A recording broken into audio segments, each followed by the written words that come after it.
I'm Lori and I love books, and today is part 2 of my series deep dive on Winnie the Pooh, and I'm going to go over the 4 books that started it all by A.A. Milne, and these are the copies I have. They are a gift edition by Child's Press.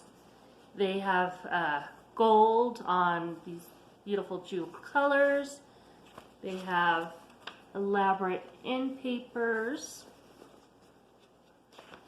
which I do love when there's a little added illustration to a book on their end papers.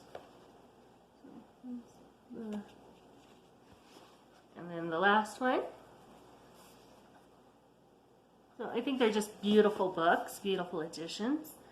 And like I said, there are 4 books in this series. 2 are poetry books, the first and the 4th one, and then 2 are short stories of the 100-Acre Woods. So the first book is When We Were Very Young. This is the first of the 2 poetry books. I do have notes. So the poems are gentle and playful. There's a lot about nature. And I think young children would really enjoy these poems. So the nature poems are like about foxes, spring days. My favorite is about the lake king's daughter, who's a little sprite on a lily pad that the child or whomever's observing her walks up on and is like stops suddenly because they don't want to scare her away, but then she gets scared away anyways. And it's when I read it, I felt like I was right there with the characters in the poem. And so, and that's on page 31, and it's just called Water Lilies. And so there are simple, he calls them decorations, and those are by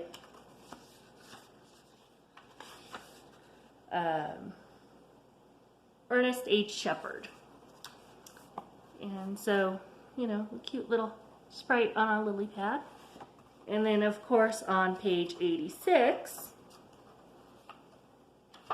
is when we get introduced to that very famous cuddly little bear. And in this poem, he's referred to as Edward Bear. He hasn't gotten his moniker of Winnie the Pooh yet. And in this poem, he's a little concerned because he's short and stout, and he's not sure if that's a good thing or not. And then he meets the King of France, and he finds out it's not bad to be short and stout. So very playful poems that I think children and people of all ages would really enjoy. And then the second book is just called Winnie the Pooh, and this is the first of the short story books. So in this book, Pooh tries to get honey from a beehive. A lot of these are the stories that you see in the Many Adventures of Winnie the Pooh movie by Disney. So he like pretends to be a little black rain cloud to try to get the honey, but the bees aren't really buying it. Eeyore loses his tail. Kanga and Roo come to the 100-Acre Woods, so you get to introduce to the new characters. And then Rabbit decides he doesn't like them, even though there's no real reason, so he tries to take Roo and switch him with Piglet to get Kanga to leave the 100-Acre Woods. And Piglet doesn't really like that plan very much. And my favorite is the Piglet surrounded by water because it's been raining so much, and Winnie the Pooh and Christopher Robin have to go and rescue him. And it is different from the Disney version, so there are like subtle differences, but overall I think the feel of this book and the feel of that movie are very similar, whereas just playful, fun, relaxing adventures. Then that takes us to the third book, which is my favorite of these 4, and that is The House at Pooh Corner. The House at Pooh Corner is a reference to Piglet and Pooh deciding they're going to build a house for Eeyore, but at the same time Eeyore realizes his house is missing, so he goes to Christopher Robin. So it's just kind of this very playful mix-up that doesn't actually have any negative consequences other than Piglet and Pooh are a bit embarrassed. Let's see. And then, of course, this is where we get introduced to Tigger. So, of course, that might be why this is my favorite. Tigger comes to the 100-acre woods, and he's hungry. He comes up in the middle of the night, and he meets Pooh, and he's like, I'm hungry. And so at breakfast time, they go and try to find out what Tigger's like best to eat, because he says he likes everything, but then once he tastes it, he doesn't really like it as much. Let's see.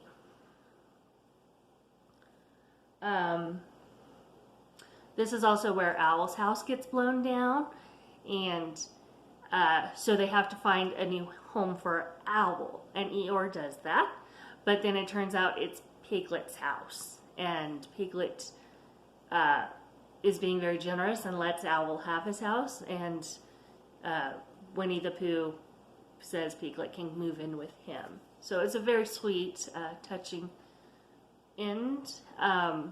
And then, of course, Christopher Robin is going to go to school. So it feels like it's an end to this book. But then there's the fourth book, which is the second poetry book. And this is also my least favorite of them because, and it's called Now We Are Six. And basically the introduction says that these are the books that are between 3 and 6 years old for Christopher Robin. And it just kind of feels like it's the leftovers. It doesn't feel like there's any real cohesion. It just feels like one poem and then another poem and then another poem. So I gave it a 3 out of 5 stars on Goodreads. Yeah, let's see. There are lots of very familiar friends from the 100-Acre Woods that are in this book as far as illustrations go. So, you can see there's Winnie the Pooh, and they're getting a little fire going. And so the illustrations I think are really nice, but the poems, you know, are more about people and places as opposed to nature. So it might just not be my kind of thing. And then it does end with a poem called The End. And it goes over the different ages of Christopher Robin. So 1 rhymes with begun, 2 rhymes with new. And so it's a fairly clever little poem. But it also, like the last book, The House of Pooh Corner, felt like it was an ending. And so like this feels like an extra ending. And so I think that also added to why it's my least favorite of the 4 books. But again, it does have some good poems. It has Pinkle Purr on page 89, which is about a little kitten that grows up and becomes a cat, and then he has kittens, and his mom is playing with his child, and it's just kind of a very cute poem about kitties. And Pinkle Purr, I think, is a great name for a cat. And then overall, I really enjoy these books. I've read them multiple times throughout my years. And I think there's something that everyone can like identify with, or something that everyone can find a piece of themselves in one of the characters in 100-Acre Woods, or they'll find something that just brings joy to them. I think that's what these books really do, is they bring joy to the reader. And do you have like a favorite character or favorite story? Let me know in the comments below, or if there's anything you want me to specifically go over for Winnie the Pooh. I'd love to, you know, not just give you what I'm into, but hear what you want us to discuss in these videos. So until next time, I hope you have a lovely time reading. Bye!